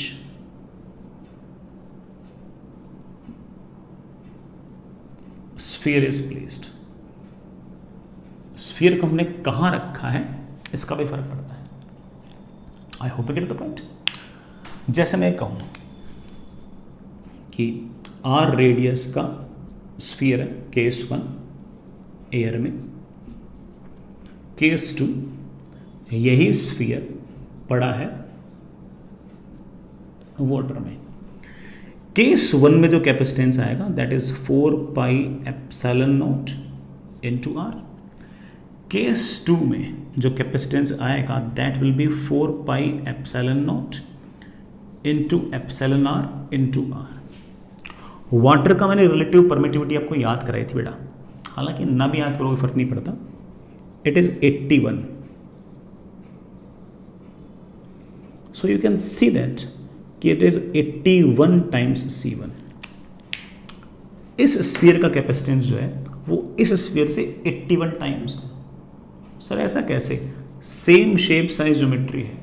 वो इसलिए कि ये एयर में पड़ा है और ये वाटर में पड़ा है, और इसका मतलब इसका कैपेसिटेंस अगर एयर में पड़े हुए कंडक्टर के मुकाबले 81 टाइम्स है, इस बात का अर्थ ये हुआ कि एयर का जो मॉलिक्यूल है उसके मुकाबले वाटर के मॉलिक्यूल को तोड़ना मुश्किल है, वो भी 81 टाइम्स। अगर ये F फोर्स से अगर ये वाला मॉलिक्यूल टूट जाता है तो इसका मतलब ये वाला 81 F फोर्स से टूटता होगा, तभी तो 81 टाइम्स ज़्यादा इलेक्ट्रिक फील्ड परमिसिबल है, तभी तो 81 टाइम्स ज़्यादा चार्ज परमिसिबल है, तभी तो इस कैपेसिटर का कैपेसिटेंस तभी तो इस स्फीयर का कैपेसिटेंस इस स्फीयर के कैपेसिटेंस से 81 टाइम्स है। भले ही शेप, साइज, ज्योमेट्री बराबर हो, लेकिन मैं इस पर 81 टाइम्स ज़्यादा चार्ज इसलिए रख पा रहा हूँ क्योंकि यहाँ पर अगर इलेक्ट्रिक फील्ड 81 टाइम्स होगी तब जाकर ये वाटर मॉलिक्यूल टूटेगा as compare to this air molecule. इसका मतलब एयर मॉलिक्यूल को तोड़ने के मुकाबले वाटर मॉलिक्यूल को तोड़ने के लिए मुझे 81 टाइम्स फोर्स ज़्यादा लगाना पड़ेगा। मोर और लेस इसका ये आइडिया रहा। तो हम इस बात को समझ गए, मतलब ये वाली बात मैंने इसलिए बोली कि आपके मन में ये बात बैठ जाए कि कैपेसिटेंस जो है वो मीडियम पर डिपेंड करता है, और मीडियम के मॉलिक्यूल्स को तोड़ना जितना ज़्यादा मुश्किल होगा हमारे उस मेटल का कैपेसिटेंस उतना ही ज़्यादा होगा। आगे चलिए नेक्स्ट, आगे चलता है बेटा। एक सवाल लिखिए, फाइंड कैपेसिटेंस ऑफ अर्थ। सवाल लिखिए, फाइंड कैपेसिटेंस ऑफ अर्थ। अर्थ का कैपेसिटेंस निकालिए, अर्थ का कैपेसिटेंस निकालिए।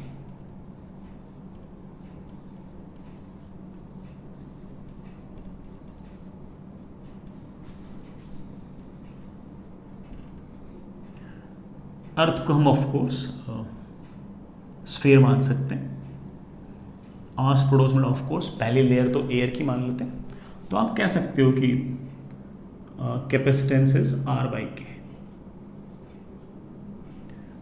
रेडियस अर्थ की बड़ा याद होनी चाहिए 6400 किलोमीटर, मैंने उसको मीटर में लिख दिया, अपॉन के। बड़ा अगर एयर है तो के की वैल्यू 9 × 10⁹। सब कुछ SI यूनिट में है तो मैंने इसको फैरेड लिख दिया। इसकी जो वैल्यू आएगी बड़ा मेरे ख्याल से नियरली 711 माइक्रो फैरेड आएगी। कैपेसिटेंस जो है वो 711 माइक्रो फैरेड, ये बड़ा हमारा कैपेसिटेंस है किसका? अर्थ का। ये ऑफ कोर्स है ना, ये वैल्यूज बताना एम नहीं था, एम ये था कि देख बेटा स्फीयर का कैपेसिटेंस R बाई के है, जितना बड़ा रेडियस उतना ज़्यादा कैपेसिटेंस। हमारे पास तो सबसे बड़ी तो अर्थ ही थी, उसका कैपेसिटेंस भी माइक्रोफेरेड में आया है। इसका मतलब बाकी सारे के सारे जो स्फीयर होंगे उनका तो कैपेसिटेंस और कम आएगा। बिल्कुल सही बात है बेटा, उनका तो माइक्रोफेरेड के ही रेंज में आएगा या इवन उससे लेस आएगा। अगर आपको कैपेसिटेंस बढ़ाना है तो आपको बेटा कोई ना कोई और जुगाड़ भी करने पड़ेंगे। अगर आप चाहते हो कि आपके पास capacitance in order of farad आए या मिली फेरेड आए तो you have to make some other arrangements. Otherwise में इस बात का आइडिया था कि बॉडी जितनी बड़ी होगी कैपेसिटेंस उतना ही ज़्यादा होगा। और सबसे बड़ी बॉडी हमारे पास कौन सी थी? अर्थ थी, उसका कैपेसिटेंस 711 माइक्रोफेरेड आया है, तो बाकी बॉडीज़ का तो और छोटा आएगा। लेकिन कोई चिंता की बात नहीं है, हम आगे जाकर कुछ ऐसा अरेंजमेंट ढूंढ लेंगे जिस अरेंजमेंट में हम कैपेसिटेंस बढ़ा लेंगे, और वो अरेंजमेंट जिसमें कैपेसिटेंस बढ़ा हुआ होगा उस इंस्ट्रूमेंट का नाम निकाल देंगे आगे जाके कैपेसिटर। बात की बात है। लेकिन आई होप तुम लैंग्वेज समझिए मैं क्या बताना चाहता हूँ आपको कि अर्थ का कैपेसिटेंस बहुत बड़ा नहीं है, छोटा है। इतनी बड़ी अर्थ का इतना छोटा है तो बाकी बॉडीज़ का तो और छोटा होगा। बढ़ाना है तो कोई ना कोई और इंतजाम तो हमें करना पड़ेगा। We will do it. चलिए बच्चों, नेक्स्ट हेडिंग लिखिए बेटा।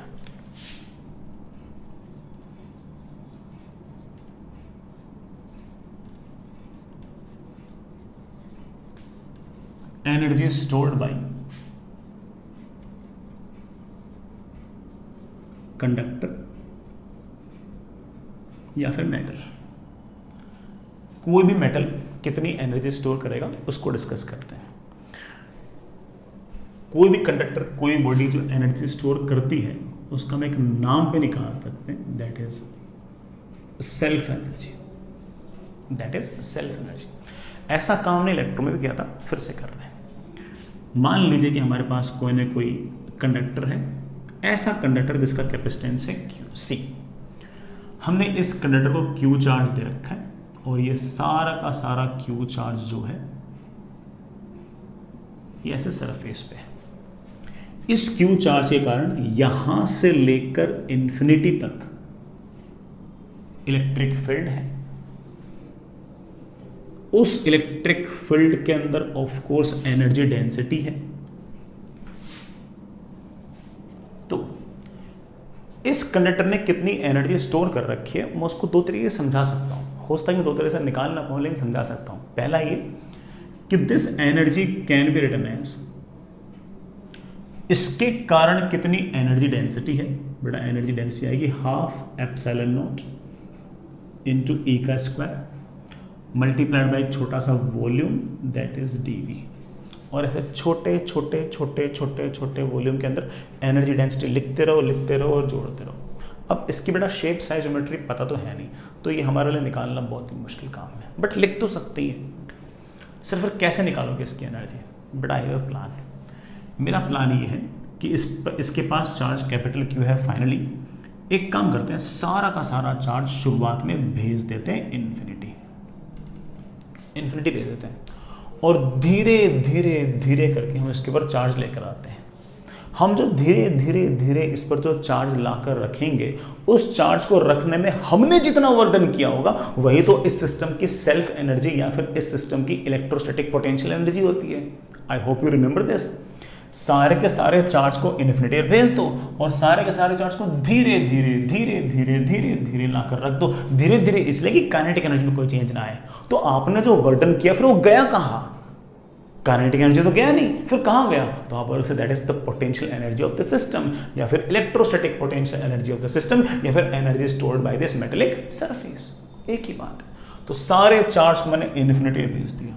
पहले वाले dq चार्ज को इन्फिनिटी से यहां पर लाऊंगा तो मुझे कोई वर्क डन नहीं करना पड़ेगा। फिर dq dq dq dq लाता जाऊंगा। मान लीजिए किसी टाइम पर चार्ज है इसके पास q।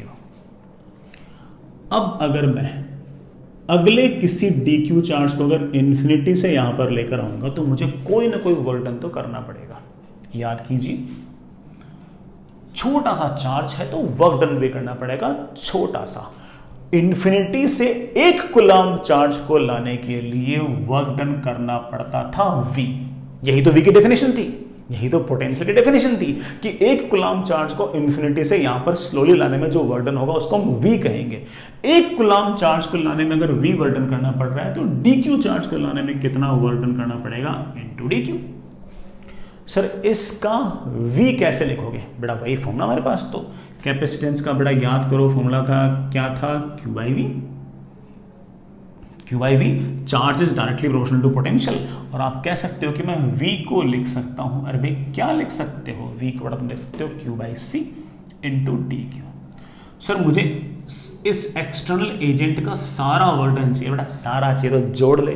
जोड़ना मतलब बेटा क्या? इंटीग्रेशन। क्यू को कहां से कहां तक वेरी करेगा? तुमको सर शुरुआत में जीरो थी, इस स्मॉल क्यू को वेरी करूंगा जीरो से बढ़ाते बढ़ाते बढ़ाते बढ़ाते कैपिटल क्यू तक, और हमारे पास एक्सटर्नल एजेंट का वर्क डन आ गया है बेटा 1/c, तो बाहर क्यू डी क्यू का इंटीग्रेशन आएगा क्यू स्क्वायर बाई टू, कहाँ से कहाँ तक? जीरो से कैपिटल क्यू। और ये जो एक्सटर्नल एजेंट का वर्क डन है ये आपका क्यू स्क्वायर बाई टू सी है। और ये जो एक्सटर्नल एजेंट का वर्क डन है इसने किसी प्रकार से काइनेटिक एनर्जी में कोई चेंज नहीं किया है, इसने सिर्फ और सिर्फ पोटेंशियल एनर्जी चेंज किया है। और ये जो पोटेंशियल एनर्जी है यही हमारे कंडक्टर की सेल्फ एनर्जी है, या फिर ऐसा कह सकता हूं कि इस हमारे कंडक्टर की, इस मेटल की ये इलेक्ट्रोस्टैटिक एनर्जी है, that is Q square upon two C. किसी भी कंडक्टर की एनर्जी आपके पास आएगी Q square upon two C, किसी भी कंडक्टर की एनर्जी आएगी Q square upon two C. I hope you get the point. यही आपका work done by external agent है, और बेटा यही आपके इस कंडक्टर की सेल्फ एनर्जी। अच्छा पॉइंट है, याद कर सकते बेटा इसको। तो सर कंफर्म कैसे करूं कि ये सही है गलत है? अब देखो, ये मैंने कहा कि हर कंडक्टर के लिए फॉर्मूला है। अगर हर कंडक्टर के लिए फॉर्मूला है तो ऑफ कोर्स स्फीयर के लिए भी यही फॉर्मूला होगा, स्फीयर के लिए फॉर्मूला होगा। स्फीयर के लिए मेरे बच्चे बोलेंगे सर फॉर्मूला आया है क्यू स्क्वायर अपॉन टू सी। स्फीयर के लिए याद कर, सी अपन ने थोड़ी देर पहले निकाला था, स्फीयर के लिए हम लोगों ने शायद निकाला था आर बाई के। याद करो थोड़ा सा, याद करो थोड़ा सा। स्फीयर की सेल्फ एनर्जी कितनी आई थी? आप बोलो सर होलो स्फीयर के तो आई थी k Q square upon two R, और सॉलिड स्फीयर की आई थी 3 k Q square upon 5 R electrostatics में। सर ये भी k Q square upon two R आ रही है बेटा। मेटल सर, मेटल का जो स्फीयर होगा वो तो हमेशा होलो स्फीयर की तरह बिहेव करेगा, सारा चार्ज सरफेस पे होगा, और होलो स्फीयर की सेल्फ एनर्जी तो यही k Q square upon two R ही थी। और ये हमने दो तरीके से निकाली थी उस टाइम पे, तो एनर्जी डेंसिटी से भी निकाली थी। आज नहीं निकाल सकता एनर्जी डेंसिटी से, पता ही नहीं बेटा कितनी इलेक्ट्रिक फील्ड होगी, जो पता था वो कर लिया। लेकिन इतना जरूर कह सकता हूँ कि इसको भी अगर सॉल्व करता तो आंसर सेम आता। हम नहीं कर पा रहे वो अलग बात है, हम नहीं कर पा रहे वो। तो अगर आप स्फीयर की अगर बात करोगे तो स्फीयर की बेटा एग्जैक्टली इसका स्पेशल केस आ जाएगा, और वही के Q square upon two R आपका आंसर आ जाएगा। तो जो आपके पास पोटेंशियल एनर्जी का फॉर्मूला आ गया है that is Q square upon two C. Q को बेटा हम सी भी लिख सकते हैं, तो that is half C V square. C into V को बेटा मैं क्यू भी लिख सकता हूं, that is half into Q into V. तीन फॉर्मूले को ऐसा याद कर लो बेटा। कैपिटल क्यू को मैंने सी वी लिख दिया, वी मतलब बेटा वोल्टेज। तो आपके पास तीन फॉर्मूले बेटा, U is equals to Q square by two C, half C V square and half Q V. जो पसंद हो वो याद रखो, कोई सा भी एक याद रख लो बेटा, कोई बहुत बड़ा टास्क थोड़ी है। चलिए एक छोटा सा पॉइंट और जो हमने पहले भी पढ़ा है,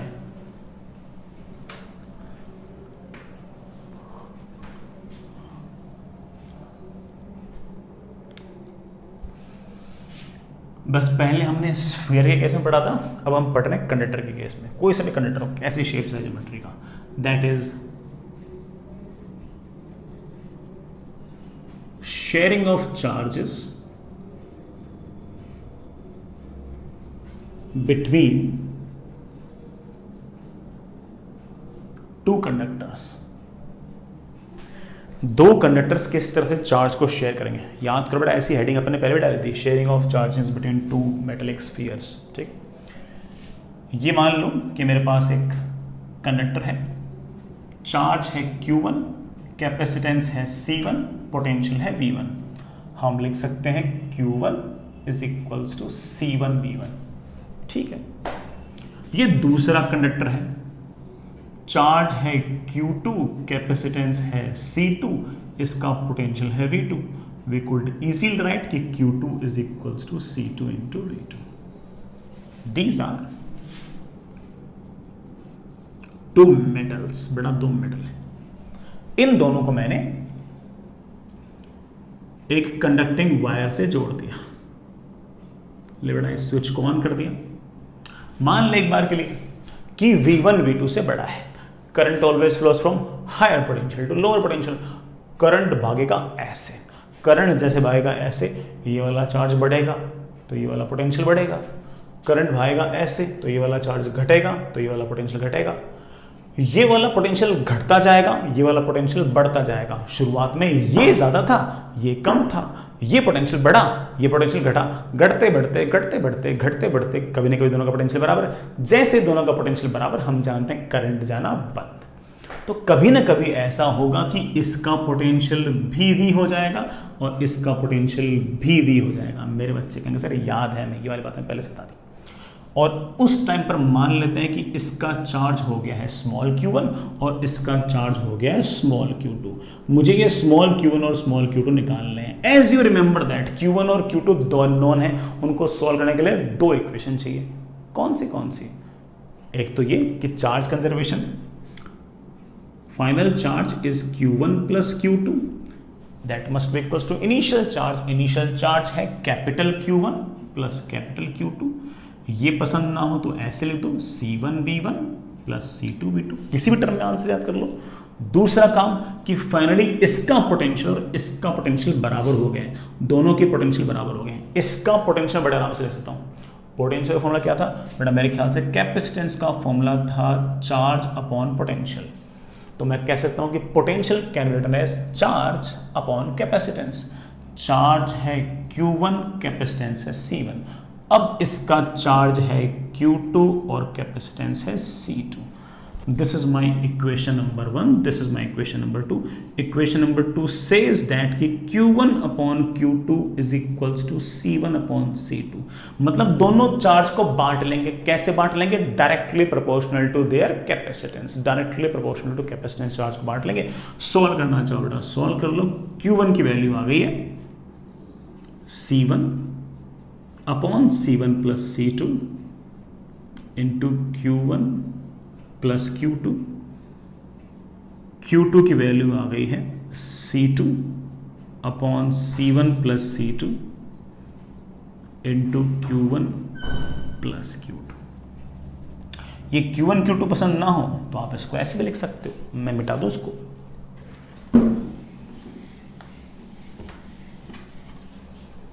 मैं इसको ऐसे लिख दूं, दैट इज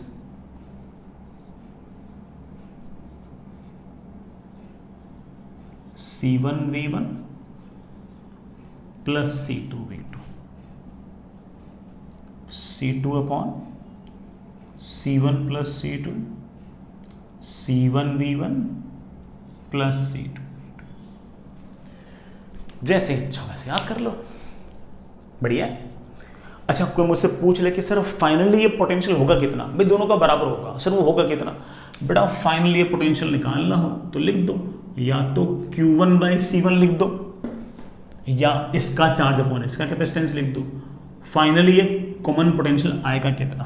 तो मैं इसको बड़े आराम से लिख सकता हूं कि ये आ गया है C1 V1 plus C2 V2 upon C1 plus C2। दोनों का फाइनल पोटेंशियल आ गया है। ये पहले वाले पर ये चार्ज, दूसरे वाले पर ये चार्ज फाइनली, और दोनों का पोटेंशियल सेम आ जाएगा। ये आपका कॉमन पोटेंशियल आ गया बेटा। कॉमन तो आना ही था, दोनों का फाइनल पोटेंशियल तो सेम आना ही था, है कि नहीं? एक बात और, छोटी सी बात ही और है, और वो ये है कि आखिर कितनी हीट लॉस हुई। सर किस बात की हीट लॉस? बेटा हीट लॉस इस बात की कि यूं करंट गया है, करंट गया है तो इस रजिस्टर में से कुछ ना कुछ हीट जाएगी I² इंटू आर के पावर से। अगर आपको हीट निकालनी, मल्टीप्लाई विथ dt, उसको करोगे हीट तो ये हीट आएगी। लेकिन अभी हमें करंट वरंट लिखना आता नहीं है, ये रेजिस्टेंस में मुझे पता नहीं है, तो सर ये हीट निकालने कोई और जुगाड़ है क्या? बिल्कुल है। अगेन ये भी हमको पहले सिखा रखा है। मुझे ऐसा लगता है कि पूरे अरेंजमेंट में कोई एक्सटर्नल एजेंट का वर्डन नहीं है। इसका मतलब जरूर शुरुआत में सिस्टम के पास एनर्जी ज्यादा रही होगी और बाद में सिस्टम के पास एनर्जी कम रही होगी, और जितनी एनर्जी घटी है वो सारी की सारी हीट की फॉर्म में डिसिपेट हुई है। तो मैं ऐसा कहना चाह रहा हूं कि अगर कोई मुझसे पूछ ले कि कितनी हीट डिसिपेट हुई है, तो मैं ये कहूंगा आपसे कि that must B you initial minus you final. बेटा इस कैपेसिटर के पास शुरुआत में कितनी एनर्जी थी, सॉरी इस कंडक्टर के पास शुरुआत में कितनी एनर्जी थी, तो मेरे बच्चे बोलेंगे कि सर ये C1 कैपेसिटेंस का V1 वोल्टेज तक चार्ज था, और आपने फॉर्मूला याद कर रखा है हाफ CV²। उसके पास कितनी थी, तो आप बोलोगे सर हाफ कैपेसिटेंस C2 और वो V2 वोल्टेज तक चार्ज है, माइनस फाइनली अब ये C1 वाला कितने वोल्टेज तक चार्ज है, इस कॉमन वोल्टेज तक चार्ज है, प्लस उसके पास फाइनली अब कितनी एनर्जी है, हाफ C2 कैपेसिटेंस वाला कॉमन पोटेंशियल तक चार्ज है। ये कॉमन पोटेंशियल यहां से उठाकर यहां रख दो, और इसको रखते ही बेटा मैं सॉल्व नहीं कर रहा हूं, सीधा ही नहीं कर रहा हूं, आ जाएगा half C1 C2 upon C1 plus C2 into V1 minus V2 का होल स्क्वायर। याद नहीं करना है, हालांकि फॉर्मूला अच्छा लग गया, लेकिन याद नहीं करना है। आपके पास तो सवाल आएगा, आपकी चिंता करोगे, आप बोलोगे सर सवाल आएगा तो वैल्यूज दे रखी होंगी, और अगर वैल्यूज दे रखी होंगी तो सर मैं इनिशियल एनर्जी लिख दूंगा, फाइनल एनर्जी लिख दूंगा। इनिशियल एनर्जी फाइनल से ज़्यादा होगी, और जितनी एनर्जी घटेगी उतनी ये सारी सारी हीट की फॉर्म में डिसिपेट हो जाएगी। सर मैं क्यों फॉर्मूला याद करूंगा, फिर भी अगर याद रख लोगे तो ठीक है बेटा, कोई दिक्कत नहीं है। I hope that's okay. ये हमारा छोटा सा काम है, छोटा सा काम बेटा, ये वी कॉमन वहां से उठा के यहां रखना है, कर लेना। तो इस तरह से हम कह सकते हैं कि फाइनली कितना कितना चार्ज जाएगा, और चार्ज जाने के दौरान कितनी एनर्जी का डिसिपेशन होगा। ये जो डिसिपेशन है ये बड़ा हम बड़े आराम से इस तरह से निपटा सकते हैं, है ना। आई रियली होप कि सारी की सारी बात आपको समझ में आ गई है। फिर भी मैं एक बार चेक कर लेता हूं कि आप लोगों को कितनी बातें याद हुई हैं। उसके लिए मैं एक छोटा सा सवाल पूछ रहा हूं।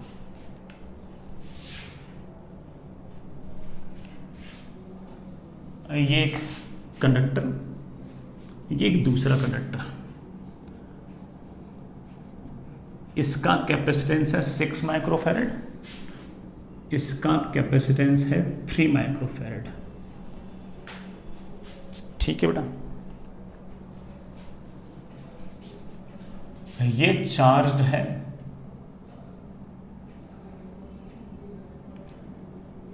10 वोल्ट तक, ये चार्ज्ड है 20 वोल्ट तक। तो ऑफ कोर्स इसके पास शुरुआत में कितना चार्ज आ गया, CV, that is 60 microfarad into volt is coulomb. इसके पास बेटा शुरुआत में कितना चार्ज आ गया, CV, that also comes out by 60 microcoulomb. मैंने दोनों को एक रेजिस्टेंस के थ्रू जोड़ दिया बेटा इस तरह से, ये स्विच को ऑन कर दिया। करंट कहां से कहां बहेगा, हायर पोटेंशियल से लोअर पोटेंशियल करंट बहेगा ऐसे, करंट बहेगा ऐसे, तो इसका पोटेंशियल लगातार घटेगा, इसका पोटेंशियल लगातार बढ़ेगा। कब तक, जब तक दोनों का पोटेंशियल बराबर ना हो जाए। ठीक है, कुछ सवाल। पहला, find final common potential of metals. ठीक है, सीधा लिख दूं कि वो कॉमन पोटेंशियल का हमारे पास फॉर्मूला आया था C1V1 plus C2V2 upon C1 plus C2। C1V1 60, C2V2 60 upon C1 plus C2, that is 120 upon 9. I think that is 40/3 volts.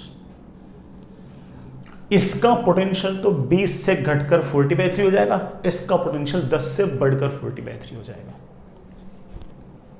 That's okay. What will the final charges on each plate? Final charges on each metal, दोनों metal पर कितना कितना final charge होगा। ये तो शुरुआत में बेटा, बाद में कितना होगा, तो आवा सर बाद में होगा Q1 is equals to capacitance कितना है C1, पोटेंशियल कितना है बड़ा वो जो कॉमन आया है, कैपेसिटेंस है 6 माइक्रोफेरेड, पोटेंशियल आया है 40/3 वोल्ट,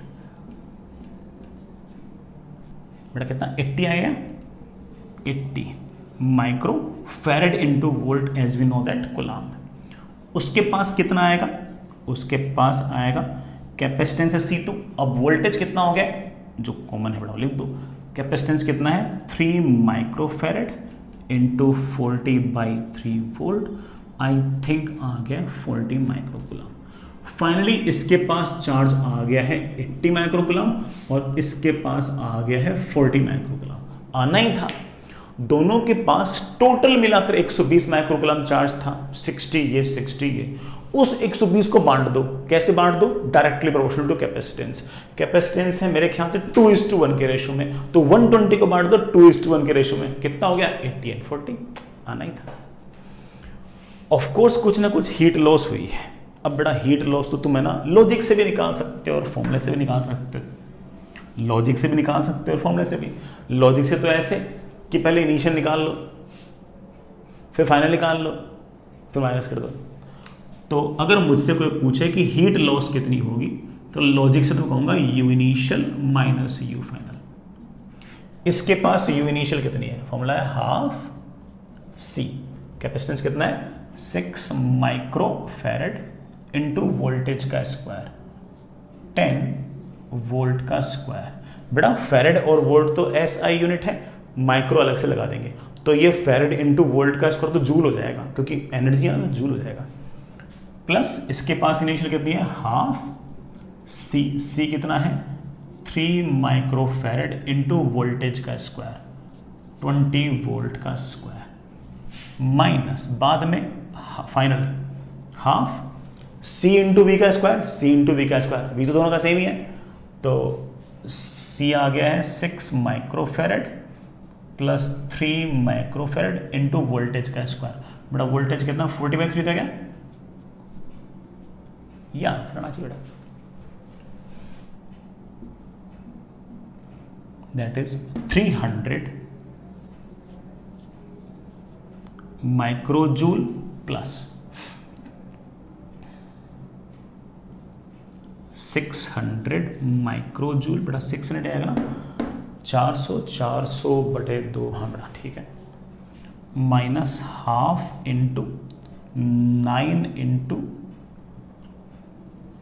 1600/9, 9 से 9 कैंसिल, ये बेटा माइक्रोजूल ही है, वो माइक्रो तो हर बार ही आ रहा ना।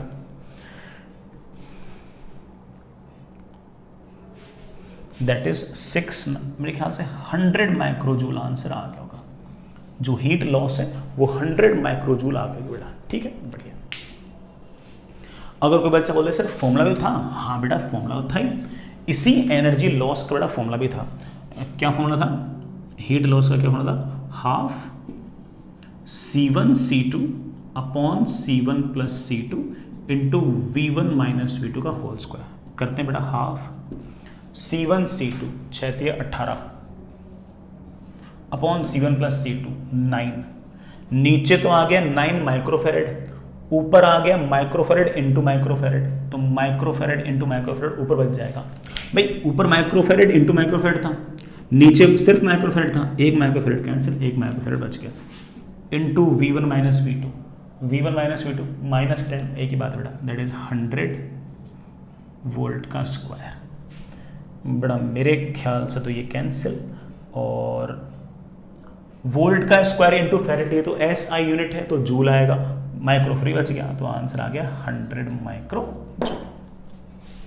तो कैसे कर लो बेटा, वो आंसर तो सेम ही आएगा, ठीक है।